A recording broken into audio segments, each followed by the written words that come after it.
Hello and welcome everyone again into another video. In today's video we are doing a showcase and best build and guide for the current fusion Kro Khad. Where are you, Kro Khad? I'm on my friend's account, Buffalo.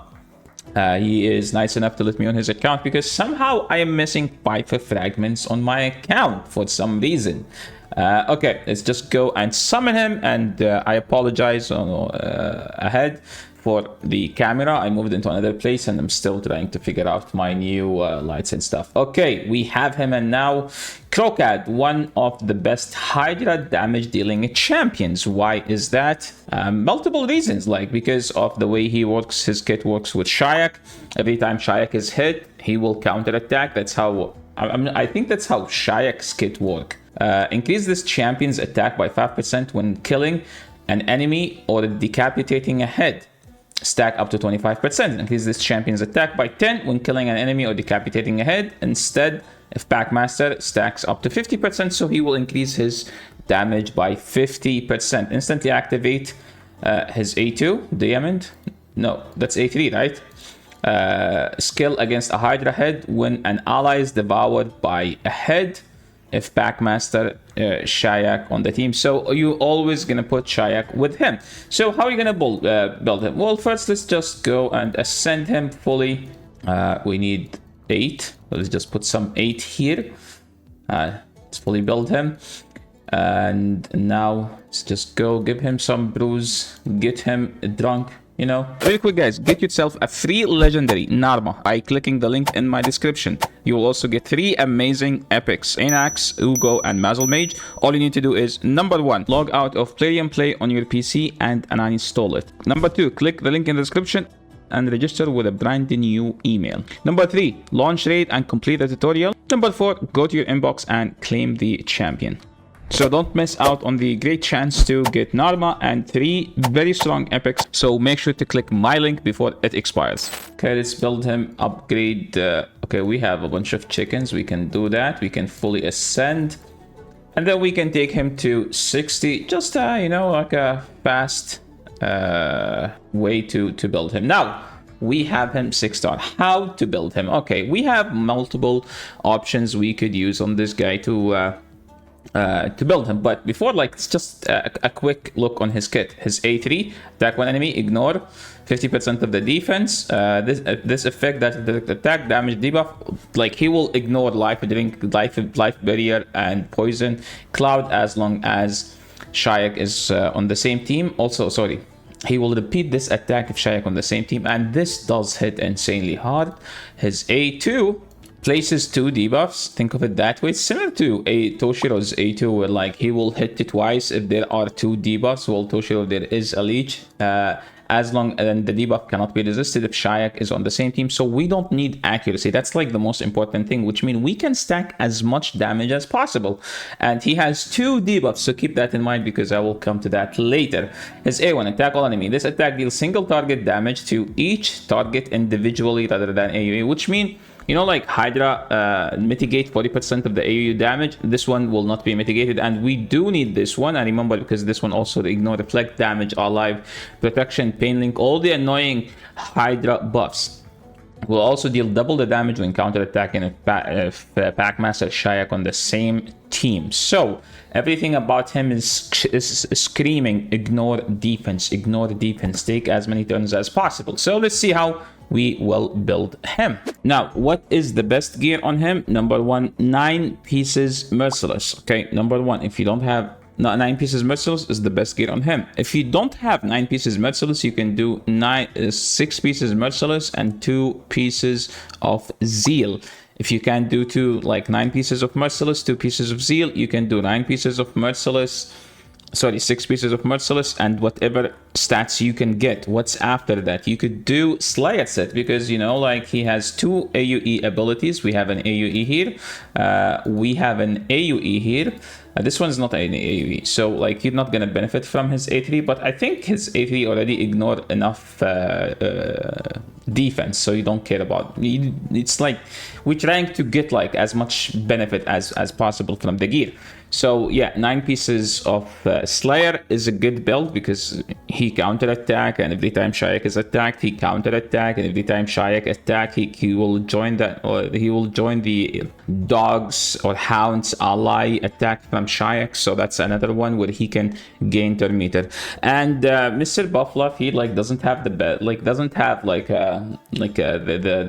the privilege to have a merciless. So what I did is 4 pieces of Savage and 4 pieces of Slayer. What does that do for him? Ignore 25% of the target defense, and we get a bunch of stats, and this is the important one. Fills this champion turn meter by 5% per the first hit on each enemy from AoE attacks. So that's like an extra turn meter he will gain. That's as far as the gear. Hopefully we covered all of that, and we have him at 5.6 attack. Okay, wait. Okay, let me just get let me make him 100%. Just go take him. Oh God, please clear him. Stop. Where is he? Kro Khad. Okay. Yeah, you can do it, my friend. I trust in you. Oh wait, dude, did we just get the thing? Oh my God, I forget what the thing is. Look at that. He AoE. He gained turn meter. Did I forget what's the thing? The super raid for Minotaur. Oh, that's sick. Okay, you can do it. He doesn't have masteries, dude. I just remember he doesn't have masteries, so he doesn't heal. So, okay, 1 second. Yeah, let's just do it. Just do it fast.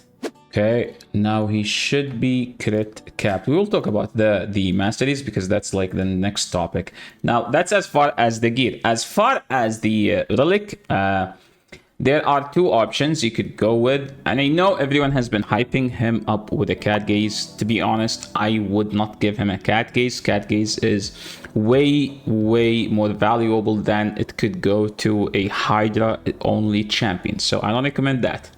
Now the problem with the thing about cat gaze is that it gives him the best gemstone. Like if we go to the gemstones, there is this one. The wearer deals 50% more damage when counter-attacking, because I don't know if you know this. Counter-attacking, when you counter-attack, you do 75% of your total damage. So with a relic like this, you will do like 50% of 75%. You do the math. You're going to end up doing actually better than your actual damage. The problem with this one is that you need to have it first, and it's a mythical, and I don't have it on my main account. We've won so many Clash, and it's not as easy to obtain as it may sound. So if you don't have this one, you just have to go with this one. This one is good. The wearer will ignore 3% of the target defense if the target is under 2 or more debuffs. This one is good.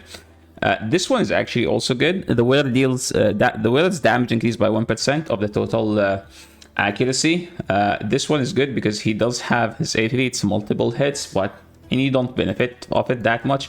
But the most important one is this one. The wearer deals 10% more damage to bosses, and this one works like a Zeal set, 10% more damage.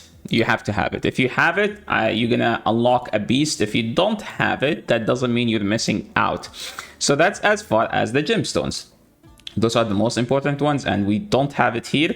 So we just probably have to use those turn meter stuff, because remember that we have a Slayer set on him, so we can do the turn meter effect. This combo works well for him. Turn meter increase effect are 10% more effective, and we have a Slayer set on him, so it will benefit his Slayer bonuses. Now, as far as the blessing, the best blessing on him by far is Nature's Wrath, because at 6-star it will increase the damage inflicted by this champion by 5% for every debuff they place successfully, up to a 30%. And he does have 2 debuffs. And if we're talking about AoE in Hydra, every time he uses it, that's 8 debuffs. That means he will max the Nature's Wrath bonus right away. And now, as far as the masteries, this what I found to be the best masteries on him. The crit rate, crit damage. You need the Life of Drinker to heal. You go with the Helm Smasher so you can ignore more defense. I like Cycle of Violence. I am sure that his A3 at one point will do more than 30% to the Hydra if you build him the way I asked you to, or the way I recommended. Because like this one has a huge impact, like 30% chance decrease the cooldown. You decrease the cooldown, especially if you don't have him in Merciless, you're gonna lack those spamming more of A3 and A2, and you can just go for more counter attacking, especially if you have the gemstone counter attacking. You could also go if you have a Merciless. I'm a big fan of Merciless, so I usually go with this. If I have Merciless, because I do like Lord of Steel, the combination between Lord of Steel and Merciless gear. Now that is as far as Mr. Kro Khad. So that's as far as the build. Now as far as where can we use him, that will be in a different video until I have him fully built and fully maxed out. So in the meantime, thank you so much everyone for watching. Please let me know what gear did you end up putting on him, because I'm actually interested in your thoughts more than what I've said so far. Thanks so much for watching, and best of luck ripping Hydra off, destroying Hydra with your Kro Khad. Once we have a Shayak event, I will do a Shayak guide, because I feel like there is a certain build I would like to have on my own Shayak to make him go gas toe-to-toe with Kro Khad. And yeah, that's it for today. Thanks so much for watching. I will catch you all in the next video. Peace. And thank you so much to Mr. Buff Love for letting me on his account. And hopefully I don't miss 5 fragments anymore in the future. Peace everyone.